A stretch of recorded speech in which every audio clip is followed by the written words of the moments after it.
Hello and welcome back sa panibagong video lesson all about angles and angle pairs. At the end of this video lesson, the learners will be able to classify different kinds of angles and derive relationships of geometric figures using measurements and by inductive reasoning. So what is an angle? An angle is a figure formed by two non-collinear rays that have a common endpoint called the vertex. Here we have two rays, ray SK and ray SA, at ang common point nila ay point S. This point S is what we call the vertex. So as we combine these two rays, we have formed this angle, which can be named using its vertex alone. This can be named as angle S, or we can use three letters provided that the middle letter is the vertex. And sometimes an angle can also be named using a number. Yan ang mga possible ways on how to write the name of an angle. The measure of an angle refers to the amount of opening between the sides of the two rays. So kung gaano naka-open ang angle, yan ang kanyang measurement. And we use a protractor as an instrument to measure angles. And we use degree as its units. As we can see in this protractor, inalign natin yung vertex sa pinaka-center ng ating protractor, while yung isang side ay naka-align doon sa red line na nakikita nyo dito, dahil yan ay nasa 0 degrees, and we will follow that measurement papunta doon sa pinaka-opening to know its final measure. So this one measures around 30 degrees. Now, let us classify the different kinds of angles. Usually, depende ito sa kanilang measure. The first one is what we call an acute angle. This is an angle that measures greater than 0 degrees but less than 90 degrees. Pangalanan muna natin ang angle na to. Its vertex is at point E. So this can be named as angle E, or we can also use three letters provided that the middle letter is the vertex, or just in case na may number sa loob, that can also be named as angle 1.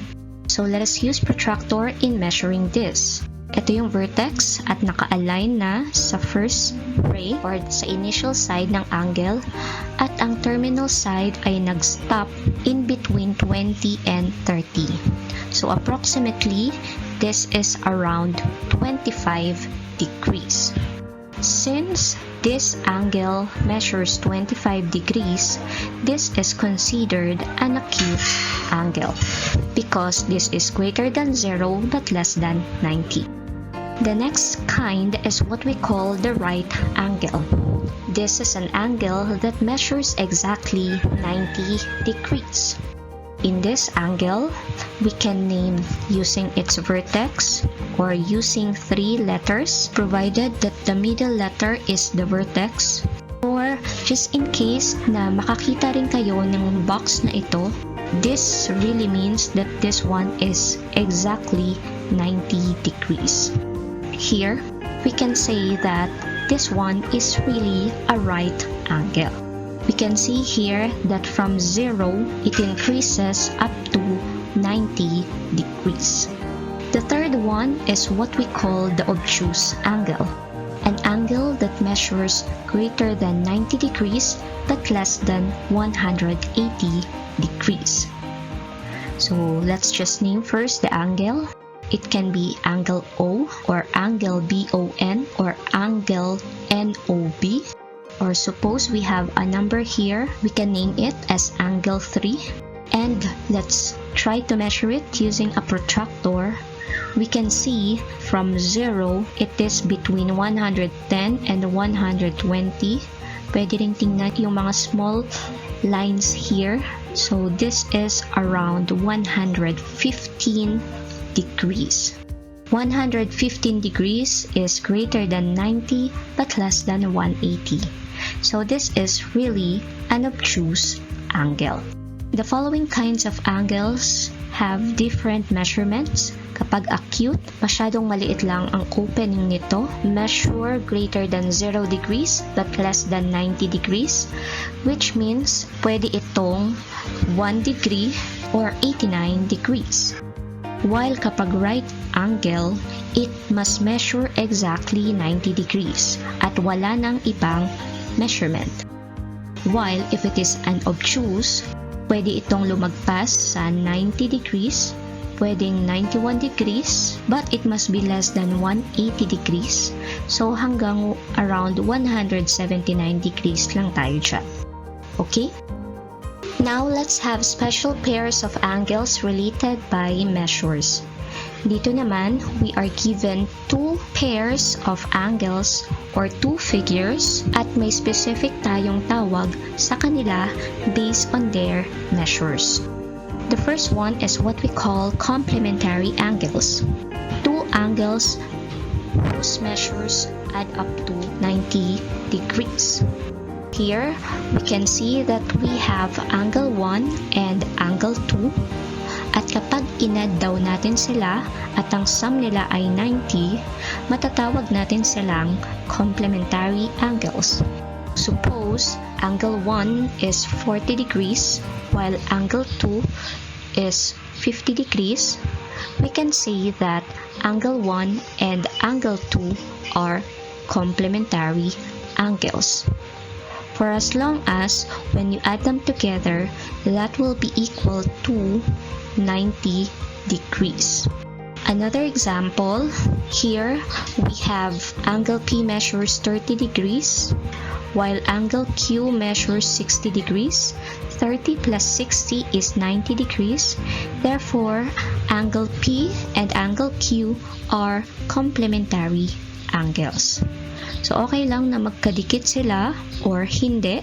For as long as their sum is 90 degrees, they complement each other or they are called complementary angles. The next pair is what we call supplementary angles. These two angles whose measures add up to 180 degrees. So kung kanina ang sum ay 90, dito naman should be 180 degrees. If you add the measure of angle 1 and angle 2, it must be 180. So some example can be 30 plus 150, pwede ring 20 plus 160. For as long as the sum is 180 degrees, they are considered supplementary angles. Another example here, angle A and angle Z are considered supplementary angles because their measures add up to 180 degrees. Another pair of angles is what we call congruent angles. This must have the same size and the same measure at ang symbol ng congruent ay ganito. For as long as equal ang kanilang opening or ang kanilang measure, they are considered congruent. So here we can have angle G congruent to angle S. So we use the congruent symbol to show that they are equal. Another example, in these two triangles, we have some tick marks or labels here that show angle C is congruent to angle F, angle A is congruent to angle D, and angle B is congruent to angle E. So in symbol, we can write it this way. Okay? So again, these pairs of angles are named based on their measures. Kapag complementary, the sum should be 90 degrees. Kapag supplementary, the sum should be 180 degrees. And kapag congruent, their measures must be equal. Next classification is about special pairs of angles pa rin, but this time related by their position. The first one, we have adjacent angles. Two angles with a common side but no common interior point. So in this figure, we can see that the vertex is point B, and we can have three angles here: angle CBD, angle ABC, and angle ABD. But which ones are adjacent angles? So let's name those angles. So we can have angle ABC and angle CBD. Tinawag nating adjacent ang angle ABC and angle CBD dahil ang ibig sabihin ng adjacent is magkatabi. So bukod sa magkatabi, they have a common side. So their common side is ray BC. And they should have no common interior points. Pag sinabing interior points, ayun yung mga points inside the angle. So ito yung common interior points ng angle CBD, while ito naman ang common interior points ng angle ABC. So since they do not have common interior points, they are considered adjacent angles. The next pair is linear pair. So dito naman sa linear pair, we must also have two adjacent angles. Here, we can have angle BED and angle BEC. So EB is their common side, pero dito sa linear pair, the non-common side must form opposite rays. Ang non-common sides nila is ray EC and ray ED, which are opposite rays. A hint for a linear pair is for as long as adjacent at yung non-common side nila will somehow form a line, yun ay considered as linear pair. The third is vertical angles. These are non-adjacent angles formed by two intersecting lines. So makakabuo daw tayo ng vertical angles if we intersect two lines. Here, we have two lines, AC and BD, at nag-intersect sila sa point E. By intersecting at point E, we have formed four angles here. Ang tinatawag nating vertical angles is yung hindi daw magkatabing angles or non-adjacent. So dito, itong dalawa ang magka-vertical, while these two yung another pair of vertical angles. So let's name them. So we can have angle AEB and angle CED. Another angle AED and angle CEB. Again, kapag sinabing special pairs of angles related by position, when we see adjacent, kapag magkatabi yung dalawang angles and they share no common interior points, we call them adjacent angles. Kapag linear pair naman, ito ay adjacent angles din, pero yung non-common sides nila will form opposite rays, or somehow parang magpo-form siya ng line. While vertical angles can be formed by two intersecting lines, pwede rin namang intersecting segments. So dito, sa angles na mapo-form, ang vertical angles natin dyan is yung non-adjacent or yung hindi magkatabi. Okay? So now let's answer the following. Let's identify the following angles based on the given and on the figure. In numbers 1 to 3, as you can see, isa lang yung given angle natin dyan. Basically, we just need to classify it whether it's acute, right, or obtuse angle. So the first one, angle JHK. So dito, even if we don't have a protractor, we can say that this one is an acute angle. Dahil masyado siyang cute or maliit lamang ang kanyang opening. Next, number 2, angle GHK. So this time, this one is obtuse angle. While number 3, angle LHM. At meron tayong mark dito na box that automatically means 90 degrees. So this one is what we call the right angle. Number 4, this time we have 2 given. This talks about the pairs of angles. So we have angle JHK and angle GHM.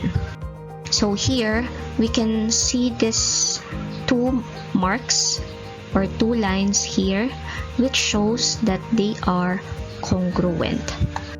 This can be classified as congruent angles. Next, number 5, angle GHM and MHL. So here we can see na they have this common side, ray HM, at magkatabi sila. Therefore, this one is classified as adjacent angles. While number 6, angle GHK and angle JHK. Here we can see that they have a common side, so we can say that they are adjacent, and at the same time, as we can see, yung non-common side nila form a line or opposite ray. Therefore, it is classified as a linear pair. I hope you got the correct answer.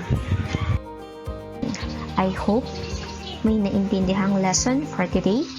And if you haven't watched yet the video lesson about the basic concepts or undefined terms in geometry and subsets of a line, please watch this video. Thank you and God bless.